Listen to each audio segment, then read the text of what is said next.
जय श्री राधे राधे राधे।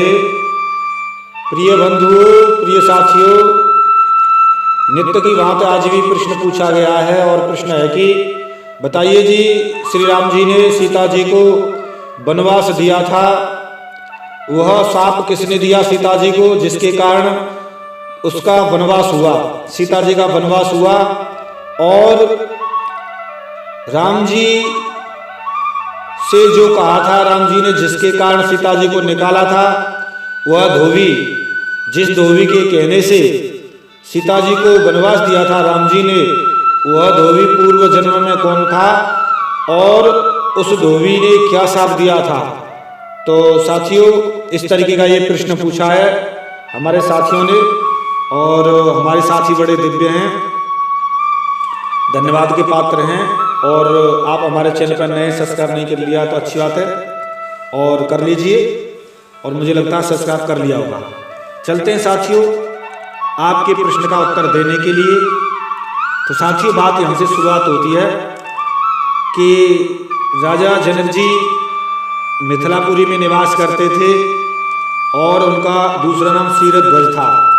राजा जनक जी यज्ञ करने के लिए सोने के हल से भूमि जोत रहे थे, तो भूमि की जो फार धसने से जो बनी हुई रेखा, उस रेखा को हमारे यहाँ कोड़ी कहते हैं, वहाँ कूड़ कहते हैं और वहाँ की भाषा में उसे सीता कहते हैं। तो जो कूड़ से या हर की फार से उत्पन्न रेखा में जो पैदा होने वाली, सीता से पैदा होने वाली, रेखा से पैदा होने वाली, उस कन्या का नाम भी सीता ही रख दिया।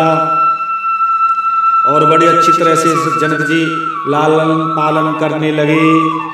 और उधर क्या होता है, सीता जी एक दिन उद्यान में सखियों साथ में खेल रही थीं।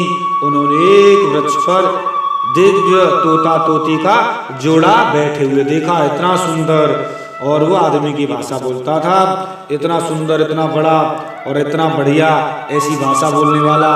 सीता जी उस पर मोहित हो गई और सखियों से कहा, हे सखी, कैसे ही किसी भी तरीके से इस जोड़ा को पकड़ के लाओ, यह तो बड़ी सुंदर बात कहता है और पृथ्वी पर श्री राम जी के बड़े बड़े सुंदर नाम बताता है। और क्या कह रहा है, और उसने कहा है उनकी महारानी सीता होंगी, सीता जी का विवाह श्री राम जी से होगा और राम जी इतने 1000 वर्ष तक, 11,000 वर्ष तक राज्य करेंगे। इस तरीके से तोता तोती दोनों ही आपस में चर्चा कर रहे थे, बतरा रहे थे और उन बातों को सभी सुन रहे थे इतनी सुंदर भाषा में। और ऐसी बात सीता जी मोहित हो गई, अरे ये तो मेरे बारे में कह रहे हैं। सखियों, कैसे भी इसको तोता और तोती को पकड़ कर लाओ और मैंने पकड़कर सही सी बात पूछूंगी। और ऐसे करके सखियों ने जाकर वहाँ किसी भी तरीके से और उन दोनों को पकड़ लिया और पकड़कर सीता जी को दे दिया, पकड़ लाई और सीता जी ने अर्पण कर दिया। सीता जी उन पक्षियों से, तोता तोती से बोली, तुम दोनों बड़े सुंदर हो, देखो डरना नहीं, बताओ तुम कौन हो और कहाँ से आए हो, राम कौन है और सीता जी कौन हैं, तुम्हें उनकी जानकारी कैसी हुई, इस सारी बातों को जल्दी जल्दी मुझे बता दो। मेरी ओर से तुम्हें कोई भय नहीं है और यहाँ अच्छे अच्छे फल खाओ और रहो और मुझे बताओ, डरो मत। सीता जी के पूछने पर दोनों पक्षी बताने लगे, हे देवी, हम वाल्मीकि जी ये महर्षि हुए हैं और उनके हम आश्रम में रहते हैं और महर्षि जी ने रामायण नाम का एक ग्रंथ बनाया है जो सदा ही मन को प्रिय जान पड़ता है। उन्होंने शिष्यों को रामायण का अध्ययन कराया है तथा प्रतिदिन वे संपूर्ण प्राणियों के हित में संलग्न रहकर रामायण के पद्यों का भी और चिंतन किया करते हैं। और रामायण के कलेवर बड़ा सुंदर है, बड़ी सुंदर रचना की है, बारंबार उसका गान और पाठ सुनने से हमें भी उसका अभ्यास हो गया है। ये ना कहते ना, करत करत अभ्यास के जड़ मत हो तो सुजान, बार बार सुनने से ऋषियों की तप तपस्या साधना से पक्षी भी सिद्ध दिव्य तपस्वी हो जाते हैं। इसको कहते हैं संग, इसको कहते हैं संग। उनके साथ रहने से, उनका बार बार गान और पाठ सुनने से हमें भी अभ्यास हो गया है। राम जानकी कौन है इस बात को हम बताते हैं, उनकी सूचना देते हैं। राम के साथ पीड़ा करने वाली जानकी के विषय में क्या क्या बात होने वाली है तुम ध्यान देकर सुनो। तो ऋष्यशृंग के द्वारा पुत्रेष्टि यज्ञ होगा। वहाँ विष्णु जी राम लक्ष्मण और भरत शत्रुघ्न के 4 रूपों में प्रकट होंगे और उनकी उत्तम कथा दिव्यांगनाएं भी गायन करेंगी। और इधर राम महर्षि विश्वामित्र के साथ लक्ष्मण भाई के साथ में धनुष यज्ञ के लिए मिथिला पधारेंगे। उस समय वहाँ एक ऐसे धनुष को जिसका धारण करना दूसरों के लिए कठिन है, देखकर उसे तोड़ डालेंगे और अत्यंत ही रूपवती जनक किशोरी श्री सीता जी को धर्मपत्नी के रूप में ग्रहण करेंगे। और उन्हीं के साथ में रामचंद्र जी अपने विशाल साम्राज्य का पालन करेंगे तथा बहुत सी बातें वहाँ रहते रहते समय हमारे सुनने में आई हैं। हे सुंदरी, हमने तुम्हें सब कुछ बता दिया, अब हम जाना चाहते हैं, आप हमें छोड़ दो। कानों की अत्यंत मधुर कथा हमने आपको सुनाई। सीता जी ने उन्हें मन में धारण किया और उन्हें दोनों को इस प्रकार पूछा, राम कहाँ होंगे, किसके पुत्र हैं, कैसे दूल्हा वेश में जानकी को ग्रहण करेंगे, मनुष्य अवतार में उनका विग्रह कैसा होगा।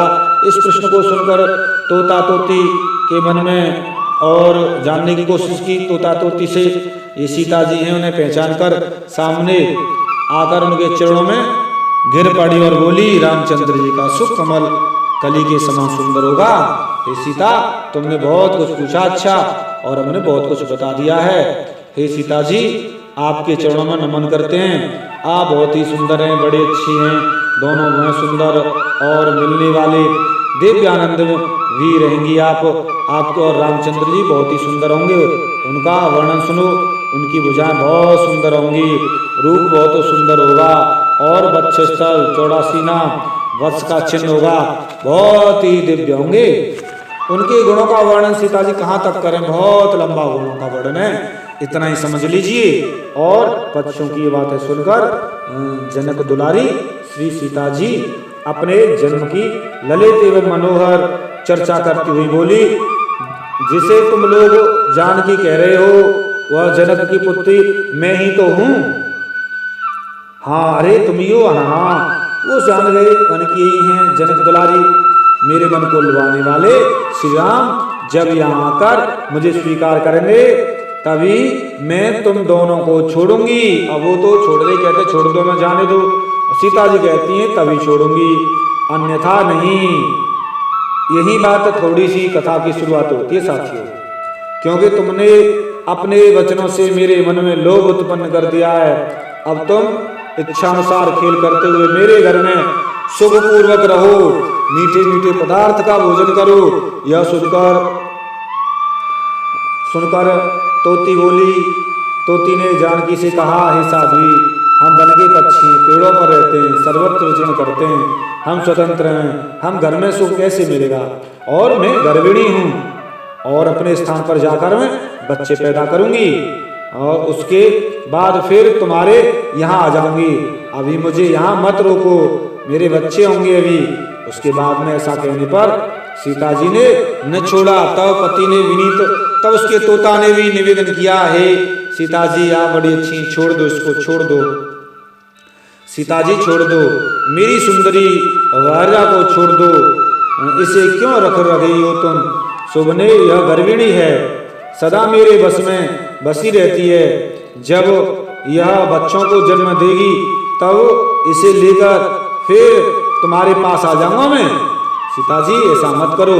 तोते के ऐसा कहकर सीता जी ने नहीं माना कि तब तोते के ऐसा कहने पर भी जानकी ने कहा, अच्छा तुम आराम से जा सकते हो। हाँ, सीता से तो कह दिया तुम जा सकते हो, हाँ तुम आराम से जा सकते हो। मगर तुम्हारी यह भार्या तोती मेरा प्रिय करने वाली है, मैं इसे अपने पास ही रखूंगी। अब सीता जी ने एक को कह दिया, एक को रखूंगी, अब ऐसे कैसे जोड़ा और रह सकता है। यह सुनकर पक्षी दुखी हो गया और करुणायुक्त वाणी से कहा उसने, अब यहाँ गुस्सा में आ गया तोता, योगी लोग जो बात कहते हैं सत्य ही है, किसी से कुछ न कहें, मौन होकर रहें, नहीं तो उन्मत्त वाणी अपने वचन रूपी दोष का कारण ही बंधन में पड़ता है। यदि इस पर्वत के ऊपर बैठकर वार्तालाप न करते तो हमारे लिए बंधन कैसे प्राप्त होगा, इसलिए मौन ही रहना चाहिए। यह कहकर पक्षी पुनः बोला, हे सुंदरी सीता, इस भार्या के बिना मैं जीवित नहीं रह सकता, इसीलिए इसे छोड़ दो। सीता तुम अच्छी बात नहीं है, मेरी प्रार्थना सुन लो। इस तरह खूब जोर से निवेदन करने लगा तोता। इस बार बातें कहकर उसने समझाया, किंतु सीता जी ने पत्नी को तोती को नहीं छोड़ा। तब उसकी भार्या ने क्रोध पूर्वक दुख से आकर सीता जी को शाप दे दिया। साथियों यहाँ से बात शुरू होती है, आपके प्रश्न का उत्तर। सीता जी को शाप दे दिया। क्या शाप दिया तोती ने, सुनो।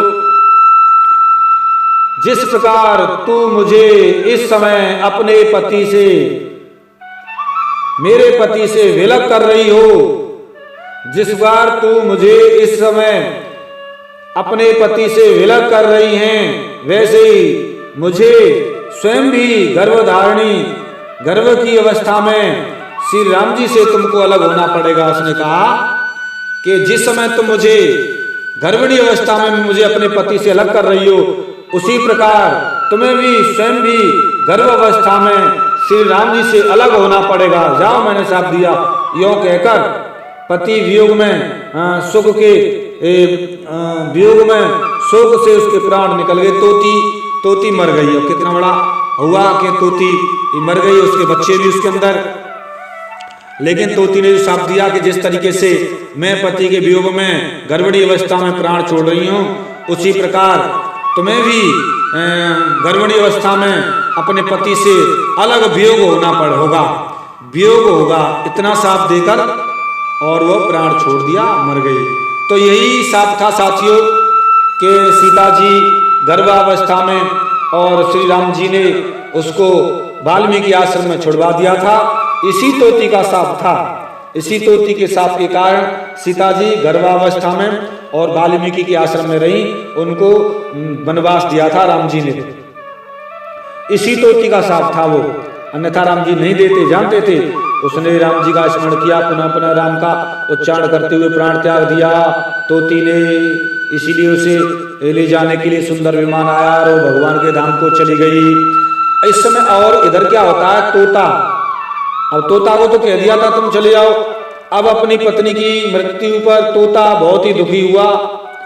भार्या की मृत्यु हो जाने पर तोता पक्षी शोक से आतुर होकर बोला, उसने भी शाप दिया तोता ने भी, मैं मनुष्यों से भरी हुई राम जी की नगरी अयोध्या में जन्म लूंगा तथा मेरे ही वाक्य के उद्योग में पढ़कर पति से वियोग होगा। इसे सीता जी को पति के वियोग का भारी दुख उठाना पड़ेगा। यह कहकर वो भी चला गया क्रोध से। सीता का अपमान करने के कारण वह अगली योनि में धोबी हुआ। वही धोबी की योनि में जन्म हुआ, जो बड़े बड़े लोगों की बुराई करते हुए क्रोधपूर्वक और अपने को प्राण त्याग करता है। और क्योंकि मरने के बाद में नीच योनि उत्पन्न होता है। व्यक्ति जो मरते समय बुराई करता है और प्राण त्याग कर रहा है, वो नीच योनि में उत्पन्न होता है। तो वो तोता धोबी बना अयोध्या में। और इस बात को तोते के लिए उस धोबी के कथन से सीता जी की निंदित हुई और पति से वियुक्त होना पड़ा। धोबी के रूप में उत्पन्न तोता का शाप ही सीता जी का पति से श्री राम जी से विछोह का कारण हुआ। तो साथियों, वो धोबी के कारण ही सीता जी का राम जी से वियोग हुआ और वनवास दिया। तोता ही धोबी बना और धोबी ने जो शब्द कहे थे उसके कारण सीता जी को वनवास दिया गया। साथियों, मुझे ऐसा लगता है ये बातें आपकी जरूर समझ आई होंगी, पसंद आई होंगी। फिर भी कोई चीज़ नहीं समझ आई हो, पसंद नहीं हो, तो मैं साथियों जरूर आपके प्रश्न का उत्तर दूंगा। वीडियो को बार बार रोक रोक कर सुने, बार बार सुने तो समझ आ जाएगा। साथियों मुझे ऐसा लगता है, और कमेंट करें फिर भी नहीं समझ आई है तो मैं जरूर समझाने का पुनः प्रयास करूंगा। जरूर साथियों कमेंट करें और आपके प्रश्न का उत्तर दूंगा। मिलता हूं साथियों किसी एक विशेष गहरे रहस्य के साथ में। तब तक के लिए जय श्री राधे राधे राधे राधे राधे, जय श्री राधे।